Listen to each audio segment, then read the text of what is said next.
Assalomu alaykum, bizni tinglayotgan qadrli kanalimiz a'zolari, qadrli insonlar. Bugungi hikoyalarimiz albatta sizlarga juda ham manzur bo'ladi. Sababini aytaymi? Chunki menda hozir taniqli yozuvchi, O'zbekiston xalq yozuvchisi O'tkir Hoshimovning O'zbekning soddasi nomli hikoyalari va qissalar to'plami bor. Bugun birinchi hajviy hikoyalarimizni boshlaymiz. Bizning birinchi hajviy hikoyamiz Ajdarning tavbasi. Nimasini so'raysiz aka? Bu gaplarning hammasini aytishga aytaveraman-ku. Kitob qilib yozsangiz, xotin xo'ja o'qib qolsa, xafa bo'lib yurmasin deyman-da. Ko'p yillik tajribamdan kelib chiqib aytamanki, ichadigan odam bir kunda ro'pparasi 3 marta o'zgaradi. Ertalab ko'nglida aroqqa nisbatan cheksiz nafrat bilan uyg'onadi. Peshinga borib nafrat o'rnini sekin-sekin loqaydlik egallaydi. Kechqurun esa cheksiz nafrat otashin muhabbatga aylanadi. Ertasiga hammasi qaytadan boshlanadi. Uyg'onsangiz boshingiz g'om, nafas olsangiz ichingizda havo emas, olov kirayotgandek. Og'zingiz erinmasdan bir hovuch achchiq tosh chaynagandek taxir. Qo'lni ayting, qo'lni. Ayni 2-jahon urushida kontuziya bo'lgan dushman askarlarniki. Quloqni qashlayman desangiz, ko'zingizga kirib ketadi. Birov kecha nima ovqat yeganding deb so'rasa, o'zimning otim esimda yo'q-u, ovqatni so'raysana nomard degingiz keladi. Shu masalada omadim bor ekan. Otim nimaligini xotin xo'ja har kuni bir martadan eslatib turadi. Uyg'onmasimdan boshim ustida mehr to'la ovozi yangraydi. Azlar emas, Ajdar bu, Ajdar. Yoshi 40 ga chiqib, qilcha aqli kirmagan noinsof. Umrimni xazon qildi. 3 ta bola nima yeb, nima ichyapti demasa, ro'zg'or nochorligida uyda sichqonlar xasta tayanib yursa, u yoqda kun ora elektrchi kelib chirog'ingni o'chirib ketaman, gazchi kelib gazingning qo'rini kesib tashlayman desa. Bu Ajdarning parvoyi palak. Qizimizning bo'yi yetib qoldi. Bunday odamlarga o'xshab, bisot-misot yig'ayapsanmi? Onasi deyish o'rniga Xudoning bergan kuni bo'kib ichsa. Ichaverib, kompyuter sinib qolganmi? Bular xotin xo'ja bisotidagi eng shirin so'zlar. Xoh ishoning, xoh ishonmang, hovlimiz yoz bo'yi ari bozoriga aylanib ketadi. Har qovog'aralarki, uchsa bombardimonchi samolyot kelib qoldimi deysiz. Ammo ular birovni chaqmaydi. Aksincha, xotin xo'janing tilidan zapravka qilish uchun navbat kutib turadi. Xohlagan odamingiz bilan bir emas, 2 yashiq araqdan garov bo'ylashib aytamanki, agar qarg'ish bo'yicha musobaqa o'tkazilsa, bizning xotin Toshkentda emas, butun boshli O'zbekistonda ham emas, dunyoda birinchi o'rinni oladi. Alabbek, ana, o'zingiz eshitib ko'ring. 1 yil yuvilmagan paytavada g'ijimlab ketgan tusingni yer yesin. Tullagan itning dumiga o'xshagan mo'yloving uzilib tushsin. Hep benzovoz hidi anqib turgan og'zingga qo'rg'oshin quyilsin. Boshi g'um bo'lib, ko'ngli gum-gum bo'lib ketayotgan odamga yoqadimi shu gaplar? Yotgan joyimda luqma tashlayman. Gapni chalg'itish kerak-ku. Avtodarojniyni bitirganmisan, onasi? Benzovozni qayoqdan bilasan? Xotin xo'ja odam gapirdimi, mushuk miyovladimi deb qayrilib qaramaydi. Ammo endi tovushi jaranglab chiqa boshlaydi. Xumga qamalib qolgan aridek g'o'ngillagan ovozing o'chsin. Laylakning inidek paxmaygan sochingga o't tushsin. Vaspyorka g'ildirakka o'xshab qing'ir-qiyshiq qadam tashlaydigan oyog'ing kamazning tagida qolsin. Choyga tuz solib, nega shakaring shirinmas deb piyolani otib sindirgan qo'llaring akashak bo'lsin. Tappiga tushgan munchoqdek yiltirab turgan ko'zlaringga snayperning o'qi tegsin. Makaron sho'rva ichib, nega lag'moningning xamiri o'qlovdek deb onamni so'kkan tillaring elektrichskiy misrobkada qiyma-qiyma bo'lsin. Oftobda qolgan baqlajondek burishgan burning irib tushsin. Qosim qatiqchining obkashlik qomating lahatda chirisin. Koshkiydi chirisa, chirimaydi. Birovning go'rini ustiga qamish suqib, gugurt chaqib yuborsa, vechniy alanga bo'lib 40 yil yonadi. A'zoyi badani spirtga aylanib ketgan. O'zingiz insof bilan aytingchi, shuncha gapdan keyin araq degan dardisarni yomon ko'rmay bo'ladimi? Shunaqa-ku, kechga yaqin tomoq jonivor taqillagan chatoq. Yo'q, insof beraman desa hech gapimas ekan. Ichishni tashladim. Bir kunda. Bunga bir voqea sabab bo'ldi. Ertalab otim ajdarligini qachon eshitarkanman deb kutib yotsam, qulog'imga "Tura qiling adajonisi, choyingiz sovib qoladi" degan ovoz kirdi. Shu o'zimning egovimmi deb ko'zimni amallab ochsam, tepamda jilmayib turibdi. "Tug'ilgan kuningiz muborak bo'lsin. Umr joningizga Xudo baraka bersin" deb yuzimdan, bu yuzimdan o'pdi. O'payotganda og'zimdan kelgan muattar hiddan xiyol chimirildi-yu, lekin sezdirmadi. Buni qarang, tug'ilgan kunimizni ham paqqos unutib yuboribmiz. Ishga ketayotganimda yap-yangi qordek oppoq ko'ylak, qirrasi chiqarib dazmollangan shim, oyog'imga turetskiy tufli kiygizib qo'ydi.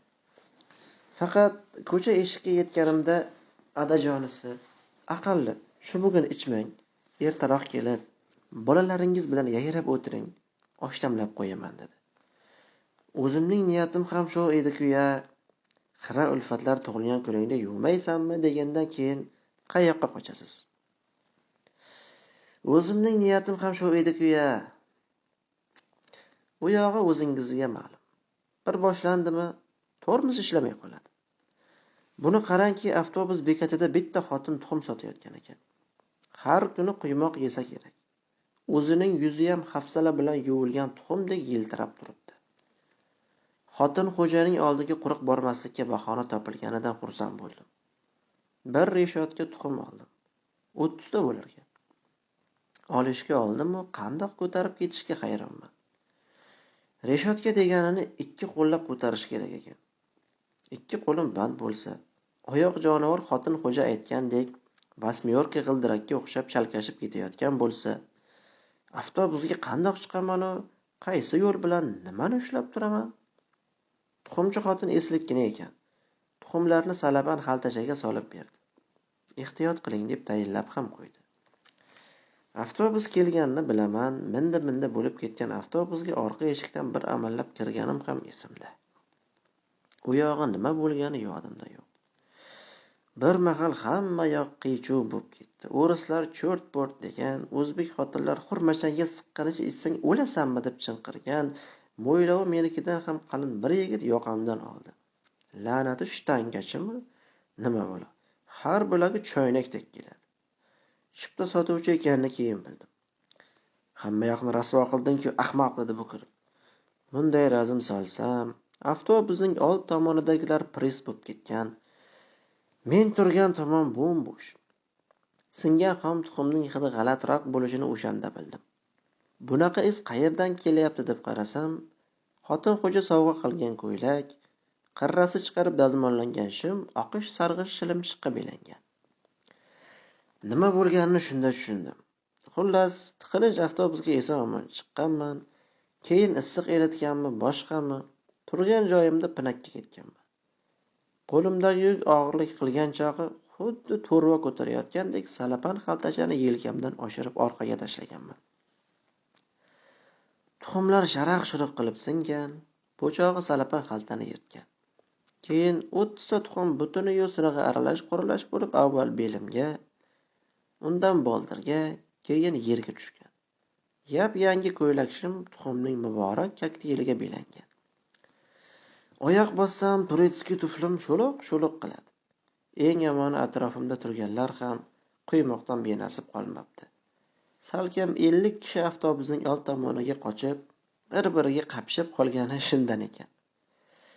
Ertasiga xotin xo'janing so'z boyligini to'ldirgan yangi qarg'ishlarni kutib uzoq yotdim. Qiziq. Bu gal u qarg'amadi, yig'lamadi. Faqat bir so'z aytdi. Ajrashamiz. Sudga ariza berib qo'ydim. Bunaqa paytda qo'l keladigan eng sinalgan qurolni ishga soldim. O'zimni o'ldiraman, dedim ishonch komil bilan. O'lsam, men ham qutulaman, sen ham. Rostdanmi? Xotin xo'ja astoydil ajablandi. Bu gapni 1000 marta eshitganman. Yo'q, dedim bosh chayqab. Bu galgisi Oxirgisi. O'zimni osaman. Shunaqami? Xotin xo'ja shtab bilan uydan chiqib ketdi. Zum o'tmay bir qo'lida 2 quloch arqon, bittasida o'rta barmoqdek keladigan 200 talik mix, zaynab ketgan tesha ko'tarib kirdi. Oldindan tayyorlab qo'yganman nima bola? Erkak kishining gapi bitta bo'ladi. O'zini osmagan nomard dedi-yu chiqib ketdi. O'tirib o'zimga nasha qildi. Xayolimga g'alati o'y keldi. Ayvondagi stolni ko'tarib yotoqqa olib kirdim. Ustiga chiqib, vasta juftga mix qoqdim. Arqonni bog'lab tortib ko'rsam, pishiqqina. Menga o'xshagandan ikkitasini bemalol ko'taradi. Qo'l jonivor kontuziya bo'lsa-da, sirtmoqdek binoyidek qilib turdim. Boshimni suqib ko'rsam, lop loyiq. Ana endi xotin xo'janing kelishini kutamiz. Bir mahal darvoza g'iyqillab ochildi. Sirtmoqni bo'ynimga ilib, poylab turdim. Ayvonda qadam tovushi eshitilgach, boshimni xuddi osilgan odamnikiga o'xshatib bir tomonga qiyshaytirdim. Ko'zimni yumib oldim. Hatto tilimni jichcha chiqarib tishlab olgan ham bo'ldim. Hammasi naturalniy bo'lishi kerak-ku. Faqat oyog'imning uchini stolga tirab olganman. Sirtmoq ham tomoqda emas, engakda. O'ladigan ahmoq bormi? Xotin xo'janing yotoqqa kirganini sezib turibman. Bir mahal voy o'lay, voy o'lmasam degan xitob eshitildi. Ha, guldek eriga o'lim tilash qanaqa bo'lar ekan dedim ichimda. Bilib turibman, hozir arslonimdan ayrildim deb dod soladi. Oyog'imga yopishib yig'laydi. Hali kutaman, hech gapdan darak yo'q. Bir pasdan keyin allanima to'p etdi. Bir narsa g'iyqilladi. Hayron bo'lib bir ko'zimni ochsam, uyga kirgan xotinim emas. Qo'shnimizning ayoli kennoyi bemalol cho'kka tushib o'tiribdi. Ustidagi ko'rpa to'shaklarni ag'darib tashlab sandiq titkilayapti. Shu xotinning qo'li egriroq deb eshitgandim. Rostdan ham sandiqdan xotinim ne hasratda qizimizga yig'igan bisotlarni yulqib olyapti. Atlaslar, adreslar, chiroyli upakovka qilingan jemper. Indamay tursam boshini sandiq ichiga suqib, g'irtillatib burchak-burchaklarni kavlashtirishga tushdi. Tilla taqinchoq ishlayapti shekilli. Bu yog'iga chidolmadim. Hormang kennoyi dedim. Ovozim shunaqangi g'o'ldirab chiqdiki, o'zim ham hayron qoldim.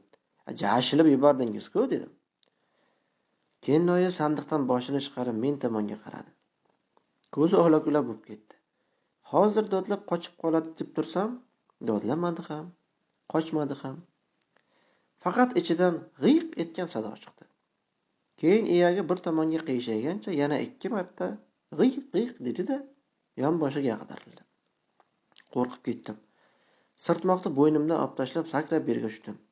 Turing, kennoyi, odamni qo'rqitmang deb yelkasiga kaftimni bossam, qilt etmaydi. Ko'zlari bir nuqtaga baqrayib qolgan. Oqi bor, qorasi yo'q. Yomon ayol emas edi rahmatlik.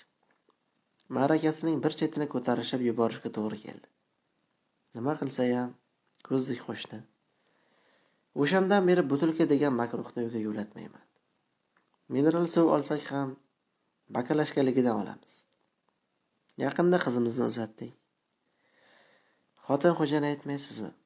Bir emas, 2 yashik spraytdan garov bo'ylashib aytamanki, agar olqish bo'yicha musobaqa o'tkazilsa, bizning xotin dunyoda birinchi o'rinni oladi.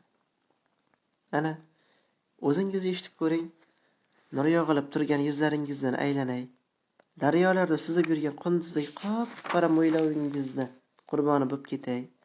Yildizdek charaqlab turgan ko'zlaringizni yomon ko'zdan asrasin. Yo'l hidi keladigan nafasingizdan o'rgalay. Yurganda yer titraydigan oyoqlaringizga qoqindiq bo'lay. Qo'ng'iroqdek patila-patila sochlaringizga jonim tasadduq.